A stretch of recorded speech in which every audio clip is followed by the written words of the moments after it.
എളുപ്പത്തിൽ ഉണ്ടാക്കാൻ പറ്റുന്ന ഒരു നെയ്പ്പത്തലിൻ്റെ റെസിപ്പിയാണ് കാണിക്കുന്നത്. സാധാരണ നെയ്പ്പത്തൽ ഉണ്ടാക്കുന്നത് പുട്ടുപൊടിയോ അതുപോലെ തന്നെ അരിപ്പൊടിയോ അരി അരച്ചോ ഒക്കെയല്ലേ. അതിൽ നിന്നൊക്കെ വ്യത്യസ്തമായിട്ട് റവ വെച്ചിട്ടാണ് നമ്മളിത് ഉണ്ടാക്കുന്നത് കേട്ടോ. നല്ല ടേസ്റ്റി ആയിട്ട് ഈസി ആയിട്ടും ഈ നെയ്പ്പത്തൽ എങ്ങനെ ഉണ്ടാക്കുന്നതെന്ന് ഞാൻ കാണിച്ചു തരാം. Hi friends, welcome back. എല്ലാ കൂട്ടുകാർക്കും ഷിൽജി ബ്ലോഗ്സിൻ്റെ ഇന്നത്തെ പുതിയ വീഡിയോയിലേക്ക് സ്വാഗതം. പിന്നെ ആദ്യമായിട്ട് എൻ്റെ ചാനൽ കാണുന്ന കൂട്ടുകാരൊക്കെ ഒന്ന് സബ്സ്ക്രൈബ് ചെയ്യാൻ മറക്കരുത് കേട്ടോ. അതുപോലെ ഈ വീഡിയോ സ്കിപ്പ് ചെയ്യാതെ എല്ലാവരും കാണണേ. പിന്നെ ആ ബെൽ ബട്ടൺ ഒന്ന് എനേബിൾ ആക്കുവാണെങ്കിൽ ഞാനിടുന്ന എല്ലാ വീഡിയോസിൻ്റെയും നോട്ടിഫിക്കേഷൻ കിട്ടുകയെ. വളരെ വേഗത്തിലും സിമ്പിളായിട്ട് നമുക്ക് റവ കൊണ്ട് ഈ നെയ്പ്പത്തൽ എങ്ങനെയാണ് ഉണ്ടാക്കുന്നതെന്ന് നോക്കാം. അതിന് വേണ്ടിയിട്ട് ഞാൻ എടുത്തിരിക്കുന്ന 1 കപ്പ് റവയാണ്. ഈ 1 കപ്പ് റവ ഒരു ബൗളിലോട്ടിട്ട് ആ 1 കപ്പ് ചൂടുവെള്ളം തന്നെ ഒഴിച്ചു കൊടുത്ത് വേണം നമുക്കിത് കുഴച്ചെടുക്കാനേ. ചൂടുവെള്ളം ഒഴിച്ചു കൊടുത്തതിന് ശേഷം നന്നായിട്ടൊന്ന് ഇളക്കി യോജിപ്പിച്ച് മാറ്റി വെക്കണം. ഈ സമയത്ത് ഞാൻ കുറച്ച് ഉപ്പും കൂടി ചേർത്ത് കൊടുത്തിട്ടുണ്ട്. എന്നിട്ട് ഇതൊന്ന് 10 മിനിറ്റ് അടച്ചു വെക്കുക. നന്നായിട്ടൊന്ന് കുതിർന്ന് കിട്ടാൻ വേണ്ടിയിട്ടാണ് ഇങ്ങനെ ചെയ്യുന്നത്. അല്ലേ റവ നല്ല കട്ടിയായിട്ട് കിടന്നാൽ നെയ്പ്പത്തൽ പൊന്തി വരത്തില്ല കേട്ടോ. അതിന് വേണ്ടിയിട്ടാണ് ഇങ്ങനെ ചെയ്യുന്നത്. ഇനി ഇതൊന്ന് അടച്ച് മാറ്റി വയ്ക്കാം. ആ സമയം കൊണ്ട് ഇതിന് വേണ്ടിയിട്ട് കുറച്ച് കൂട്ടുണ്ടാക്കിയെടുക്കണം. തേങ്ങ ചിരവിയത് 1 കപ്പ് എടുത്തിട്ടുണ്ട്. അതിൻ്റെ കൂടെ 1 സ്പൂൺ പെരിഞ്ചീരകവും ചേർക്കുന്നുണ്ട് കേട്ടോ. ഇനി ഇത് നന്നായിട്ടൊന്ന് അരച്ചെടുക്കണം. ഫൈനായിട്ടൊന്നും അരയേണ്ട, ഒന്ന് ക്രഷായി കിട്ടിയേച്ചാൽ മതിയേ. അപ്പോഴത്തേക്ക് നമ്മൾ അടച്ചു വെച്ച മാവ് 10 മിനിറ്റ് കഴിഞ്ഞിട്ടുണ്ട്. ഇപ്പം നല്ല ഒന്ന് സോക്കായി കിട്ടിയിട്ടുണ്ട്. ഇനി നല്ലോണം മിക്സ് ചെയ്ത് കൊടുക്കണം. മിക്സ് ചെയ്തതിന് ശേഷം വേണം നമ്മുടെ ഈ തേങ്ങയുടെ കൂട്ട് അതിലേക്ക് ഇട്ട് കൊടുക്കാൻ. ഇപ്പം റവ നല്ല സോഫ്റ്റ് ആയിട്ട് വന്നിട്ടുണ്ട്. ചൂടുവെള്ളത്തിലേ കുഴച്ചെടുക്കാവുള്ളൂ കേട്ടോ. പച്ചവെള്ളത്തിൽ മുറിഞ്ഞു പോവേ ഉണ്ടാക്കുന്ന സമയത്ത്.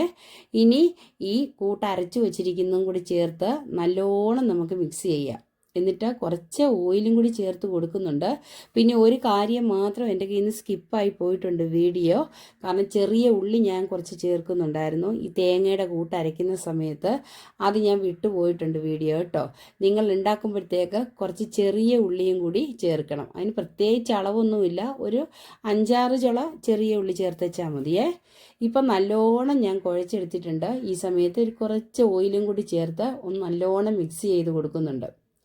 ഇത് കൈ ഒട്ടാതിരിക്കാൻ വേണ്ടിയാണ് ഓയിൽ ചേർക്കുന്നത്. ഇനി ഇതൊന്നുകൂടി കുഴച്ചെടുക്കാം. കുഴച്ചെടുത്തതിന് ശേഷം നമുക്ക് ബാക്കി കുറച്ച് ചേരുവകൾ കൂടിയുണ്ട് കേട്ടോ. നമ്മൾ എടുത്തിരിക്കുന്ന ചെറിയ ജീരകമാണ്. ചെറിയ ജീരകം സാധാരണ പത്തലിന് ചേർക്കുന്നതാണ്. ചെറിയ ജീരകത്തിൻ്റെ ടേസ്റ്റ് ഇഷ്ടമാണെങ്കിൽ മാത്രം ചേർത്തേച്ചാൽ മതി. 1 പിഞ്ച് മഞ്ഞൾപ്പൊടിയും ചേർത്തിട്ടുണ്ട്. പിന്നെ ഞാൻ വൈറ്റേ ഉള്ള ഇത്രയും സാധനം മാത്രമേ ചേർക്കുന്നുള്ളൂ. ഈ ജീരകവും എള്ളും ഒക്കെ ഓപ്ഷനിലാണ്, വേണ്ടവർക്ക് മാത്രം ചേർത്താൽ മതിയേ. ഇനി ഇത് ഒന്നുകൂടി നല്ല കുഴച്ച് ആ മാവ് ഒന്നുകൂടി സോഫ്റ്റ് ആക്കി എടുക്കാം. ഇനി വളരെ വേഗത്തിൽ ഈ മാവ് എങ്ങനെയാണ് പരത്തിയെടുക്കുന്നതെന്ന് ഞാൻ കാണിച്ചു തരാം. ഒത്തിരി പേർക്ക് കൈ വെച്ച് പരത്തിയെടുക്കാൻ അറിയത്തില്ല. അവർക്കുള്ള ഒരു ഈസി മെത്തേഡാണ് കാണിക്കുന്നത്. നമ്മുടെ വീട്ടിലൊക്കെ ഓയിൽ വാങ്ങിക്കുന്നതിൻ്റെ കവർ ഉണ്ടാവില്ലേ, ഇല്ലെങ്കിൽ ഒരു ബട്ടർ പേപ്പർ കയ്യിലുണ്ടെങ്കിൽ അതിൽ കുറച്ച് എണ്ണ തടവിയിട്ട് അതിലേക്ക് ബോളാക്കി വെച്ച് കൊടുത്താൽ മതി. നമ്മുടെ പത്തലൊരു മീഡിയം സൈസിലുള്ള ബോൾ എടുത്തേച്ചാൽ മതി. പിന്നെ വലിപ്പം കൂടുതൽ വേണ്ടവർക്ക് മാവ് കൂടുതൽ എടുക്കണേ. ഇനി ഇതിനകത്തേക്ക് വെച്ച് ഒരു പാത്രം വെച്ചോ കൈ വെച്ചോ ഒന്ന് ജസ്റ്റ് പ്രസ് ചെയ്ത് കൊടുത്തേച്ചാൽ മതി. അപ്പോഴത്തേക്ക് ഇത് പരന്ന് കിട്ടും. സാധാരണ അരിപ്പൊടിയെക്കാട്ടി സോഫ്റ്റ് റവ ചൂടുവെള്ളത്തിൽ കുഴയ്ക്കുമ്പോഴത്തേക്ക് പരന്ന് വേഗത്തിൽ കിട്ടും കേട്ടോ. ഇപ്പം നല്ല ഷേപ്പിലും കറക്റ്റ് ഹനത്തിൽ തന്നെ നമുക്ക് കിട്ടിയിട്ടുണ്ട്. ഞാൻ കാണിച്ചു തരാം. അതിൻ്റെ സൈഡൊക്കെ ഒരേ ഷേപ്പിലാണ് കിട്ടിയിരിക്കുന്നത്. ഇനി നല്ല ചൂടായ ഓയിലിലേക്ക് തീ കുറച്ചിട്ടിട്ട് നമുക്ക് ഓരോന്നും ഉണ്ടാക്കിയെടുക്കാം. പന്ത് പോലെ പൊന്തി കിട്ടുവേ. അത്രയ്ക്കും നൈസായിട്ടുള്ള പത്തിരിയായത് കേട്ടോ. ഇനി ഓരോന്നും ഇട്ട് കൊടുക്കാം. നല്ല കണ്ടില്ലേ പൊന്തി വരുന്നുണ്ട്. ഇനി ഒന്ന് മറിച്ചും കൂടി ഇട്ട് കൊടുത്താൽ മതി. 2 സൈഡും ഒന്ന് മൂത്ത് കിട്ടുമ്പോഴത്തേക്ക് നമുക്കൊരു പ്ലേറ്റിലേക്ക് മാറ്റി വയ്ക്കാം. ബാക്കിയിരിക്കുന്ന പത്തലും ഇതുപോലെ തന്നെ ഉണ്ടാക്കിയെടുക്കാം കേട്ടോ. ഈ കൊച്ചു കുട്ടികൾക്ക് പോലും ഈസി ആയിട്ട് ഉണ്ടാക്കാൻ പറ്റുന്ന നെയ്പ്പത്തലാണ് ഇത്. റവയാവുമ്പോഴത്തേക്ക് ഞാൻ പറഞ്ഞല്ലോ കുഴച്ചെടുക്കാനൊക്കെ എളുപ്പമാണ്. ബാക്കിയിരിക്കുന്ന മാവ് ഞാൻ ഓരോ ഡോയാക്കി എടുത്ത് വെച്ചിട്ടുണ്ട്. ഇനി അതും നമുക്ക് ഇതുപോലെ തന്നെ ഉണ്ടാക്കിയെടുക്കണം. പിന്നെ കൈ വെച്ചോ അതുപോലെ തന്നെ നമ്മുടെ ചപ്പാത്തിപ്പലകയില്ലേ അതിലേക്ക് വെച്ചിട്ടോ പ്രസ്സി വെച്ചോ ഒന്ന് അമക്കി എടുത്താൽ മതി. പൂരിയൊക്കെ ഉണ്ടാക്കുന്നത് പോലെ തന്നെ നമുക്ക് ഈ പത്തൽ ഉണ്ടാക്കി എടുക്കാവേ. നമ്മൾ രാവിലെ ബ്രേക്ക്ഫാസ്റ്റിന് പൂരിയൊക്കെ ഉണ്ടാക്കത്തില്ലേ, ആ സമയം കൊണ്ട് ഇതൊന്നും എല്ലാവരും ട്രൈ ചെയ്ത് നോക്കിയേ. കുട്ടികൾക്കൊക്കെ ഇഷ്ടപ്പെടും. ഒരു വെറൈറ്റിയും ആകും കേട്ടോ. അതുപോലെ കറിയൊന്നും വേണ്ടല്ലോ. വെറുതെ നമുക്ക് പെറുക്കി തിന്നാം, അത്രയ്ക്ക് രുചിയുണ്ട് കേട്ടോ. ഇനി ബാക്കിയിരിക്കുന്നത് ഞാൻ ഇതുപോലെ തന്നെ ഉണ്ടാക്കിയെടുക്കുന്നുണ്ട്.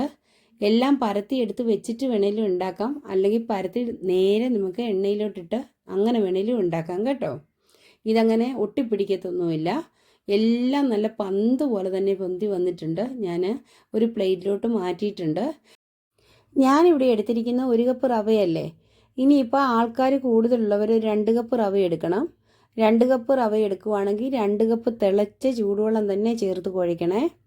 ഈ റവയ്ക്ക് തരിതരിപ്പ് കൂടുതലായതുകൊണ്ടാണ് നമ്മൾ ചൂടുവെള്ളത്തിൽ കുഴയ്ക്കുന്നത്. പിന്നെ ഇതിന് ചോറൊന്നും ചേർക്കാതെയല്ലേ ഉണ്ടാക്കുന്നത്. അപ്പം നമുക്ക് നല്ല ഷേപ്പിൽ തന്നെ എല്ലാ നെയ്പ്പത്തലും കിട്ടും. ഇത് കണ്ടില്ലേ, ഒറ്റ ഒരെണ്ണം പോലും പൊന്താതെ വരുന്നില്ല, നല്ല പൊന്തി വന്നിട്ടുണ്ട്. ഇനി ഇതെല്ലാം മാറ്റി വയ്ക്കാം. നിങ്ങൾക്ക് എൻ്റെ ഈ വീഡിയോ ഇഷ്ടപ്പെട്ടെങ്കിൽ എല്ലാവരും ഇതുപോലെ ഒന്ന് ട്രൈ ചെയ്ത് നോക്കിയതിന് ശേഷം ഫീഡ്ബാക്കൊക്കെ പറയണം കേട്ടോ. ഞാൻ എൻ്റെ ചാനലിൽ ഈസി ആയിട്ടുള്ള ഒരുപാട് റെസിപ്പികൾ ഇട്ടിട്ടുണ്ട്. സമയം കിട്ടുമ്പോൾ കൂട്ടുകാരൊക്കെ പോയൊന്ന് കണ്ടതിന് ശേഷം സപ്പോർട്ട് ചെയ്യണേ. രാവിലെ ഓഫീസിൽ പോകുന്നവർക്കും സ്കൂളിൽ പോകുന്ന കുട്ടികളൊക്കെ ഉള്ളവർക്ക് ലഞ്ചിനായിട്ട് കൊടുത്തുവിടാനും ഒക്കെ നല്ലൊരു റെസിപ്പിയായത്. നമുക്കധികം ചേരുവകളൊന്നും ഇല്ലാത്തത് കൊണ്ടേ വേഗത്തിൽ ഇതുണ്ടാക്കി എടുക്കാമല്ലോ. അതുപോലെ തന്നെ നമുക്ക് എന്തെങ്കിലും സൈഡായിട്ടൊരു പിക്കിള് വെച്ചിട്ടാണെങ്കിലും ഇത് കൊണ്ടുപോകാം. അതുകൊണ്ട് ഇങ്ങനെയുള്ള ചെറിയ ചെറിയ റെസിപ്പികളൊക്കെ നമ്മൾ ഉണ്ടാക്കി നോക്കണം. അപ്പോൾ അതിൻ്റെ ടേസ്റ്റ് ഒന്ന് വേറെയാണ് കേട്ടോ. ഞാനില്ലേ ചോറ് കൊണ്ടുള്ള നെയ്പ്പത്തിൽ വേറെ ഇട്ടിട്ടുണ്ടായിരുന്ന ഒരു വീഡിയോ, അതും ഇതുപോലെ തന്നെ പെർഫെക്റ്റ് ആയിട്ട് കിട്ടും. അതും നമുക്ക് ഈസി ആയിട്ട് ഉണ്ടാക്കിയെടുക്കാൻ പറ്റുന്നതാണേ. ഇപ്പം നമുക്കൊരു 15 നെയ്പ്പത്തിൽ കിട്ടിയിട്ടുണ്ട് 1 കപ്പ് റവയ്ക്ക്. ഇനിയിപ്പോൾ ആൾ കൂടുതലുള്ളവർക്ക് ഞാൻ പറഞ്ഞല്ലോ കൂടുതൽ റവ എടുത്തേച്ചാൽ മതി. വളരെ ചെറിയ സമയത്തുള്ളിൽ ഉണ്ടാക്കിയെടുക്കാൻ പറ്റുന്ന ഇതുപോലത്തെ ചെറിയ ചെറിയ റെസിപ്പികളൊക്കെ എല്ലാവരും ഒന്ന് ട്രൈ ചെയ്ത് നോക്കണേ. നിങ്ങൾക്കിത് ഇഷ്ടപ്പെട്ടാൽ ഞാൻ ഒന്നുകൂടി പറയുക, എൻ്റെ ചാനൽ ആദ്യമായിട്ട് കാണുന്നവരാണെങ്കിൽ ഒന്ന് സബ്സ്ക്രൈബ് ചെയ്യാൻ മറക്കരുത് കേട്ടോ. ഞാനിതൊന്ന് നിങ്ങളെ മുറിച്ച് കാണിക്കാവേ. അകം നല്ല ഹോളായിട്ടായിരിക്കുന്നത്, പുറം നല്ല ക്രിസ്പിയുവാ. നമുക്ക് ആ ജീരകത്തിൻ്റെയൊക്കെ ടേസ്റ്റ് നന്നായിട്ട് എടുത്തറിയാം. കഴിക്കുമ്പോൾ പ്രത്യേകിച്ചൊരു ടേസ്റ്റാണ് കേട്ടോ. അകം കണ്ടില്ലേ ഇരിക്കുന്നത്, നല്ല പൊന്തി കിട്ടിയിട്ടുണ്ട്, എന്നാൽ നല്ല സോഫ്റ്റുമായി സാധനം. എൻ്റെ വീഡിയോ എല്ലാവർക്കും ഇഷ്ടപ്പെട്ട് കാണുമല്ലോ. ഞാൻ ഇതിലും വെറൈറ്റി ആയിട്ടുള്ള വേറൊരു വീഡിയോയുമായിട്ട് വരുന്നതായിരിക്കും. നെക്സ്റ്റ് വീഡിയോയിൽ കാണുന്നത് വരെ okay, bye bye. Thanks for watching.